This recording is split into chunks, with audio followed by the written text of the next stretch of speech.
Jagannath welcome to our channel mission government job को।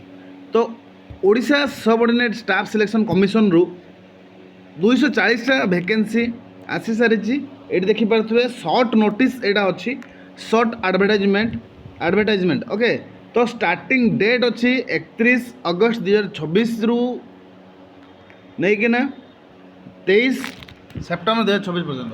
तो जो मैंने यही सब क्वालिफिकेशन रु बिलोंग्स करुवे से अप्लाई करेंगे Odisha subordinate staff selection commission रे okay. In all 30 district establishment under health and family welfare department रे ओके। तो कौन सब डिटेल्स अच्छी कौ पिला माने यहाँ पे अप्लाई करेंगे बयस सीमा केते एबे हमें डिटेल्स जानिबा। ता पूर्व कहि रखिबी जे फुल नोटिफिकेशन जो आसो तो आप SSS सब कुछ जानीपारे ओके। तो एबे देखिए मु आपको जनाऊँ कि केमिदी ए कौन कौ मैंने ये सब अप्लाई करेंगे कौन पिला माने अप्लाई करेंगे ओके। तापर कह रखिए जो चैनल को आप सब्सक्राइब करना ताले आग को एमती अपडेट नोटिफिकेशन चैनल को सब्सक्राइब करना तो पाखर बेल आइकन को दबाई दिया वीडियो को समस्त शेयर करो। चयन आयोग OSSSC तरफ प्रकाश पाई रेडियोग्राफर बिना 2026 सर्ट नोटिस अनुसार 240 ग्रुप सी पदवी पर आवेदन आह्वान करा जायछि। डिटेल एडवर्टाइजमेंट आसिबा पूर्वरु एही पदवी पर पूर्व नियम अनुଯାयी आवश्यक क्वालिफिकेशन एवं एज लिमिट संपर्कित विवरणी तले दियागला। एजुकेशनल क्वालिफिकेशन शिक्षागत योग्यता 2 साइंस CHSC ओडिशा किंबा अन्य कौनसी मान्यता प्राप्त बोर्ड रु पास करिथिबा आवश्यक। Diploma in medical radiation technology DMRT कौनसी सरकारी किंबा AICTE सरकार स्वीकृति प्राप्त अनुष्ठान रु पास करिथिबा आवश्यक। ओडिशा फार्मेसी रेडियोग्राफर रे रेडियोग्राफर्स काउंसिल ऑफ ओडिशा वैध पंजीकरण वैलिड रजिस्ट्रेशन थिबा आवश्यक।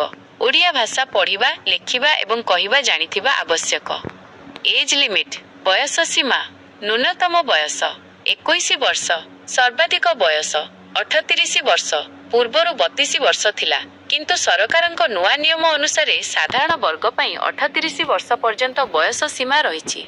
As relaxation SC ST SCBC महिला एक्स सर्विसमैन एवं PWD प्रार्थी मानक पई सरकारी नियमानुसार बयस कोहल रिलैक्सेशन रहिबो। इंपोर्टेंट डेट्स गुरुत्वपूर्ण तारीख online registration start date 31/08/2026 online registration end date 23/09/2026 submission of online application end date 30/09/2026 संपूर्ण detail notification vacancy breakup syllabus एवं स्केल ऑफ पे OSSSC.in रे उपलब्ध हेबा मात्रे जणाई दिया जिवो। एही पोस्ट पई केवल सही प्रार्थी माने आवेदन करि परिबे जेउ माने 2 साइंस पास करिसंती diploma in medical radiation technology DMRT course करिसंती। संक्षेप रे कहिले फार्मासिस्ट पिलांक पई D फार्म B फार्म आवश्यक होई थाए किंतु एही रेडियोग्राफर पदवी पई DMRT कोर्स करिथिबा पिला माने ही आवेदन करिवाकू योग्य। आपनकु भी बहुत बहुत धन्यवाद। जदि एही रिक्रुटमेंट संबंध रे किंबा अन्य कोनोसी एग्जाम अपडेट सिलेबस विषय रे आउ किछि प्रश्न अछि तेबे निश्चय पचारंतु। Like share and subscribe to mission gov job.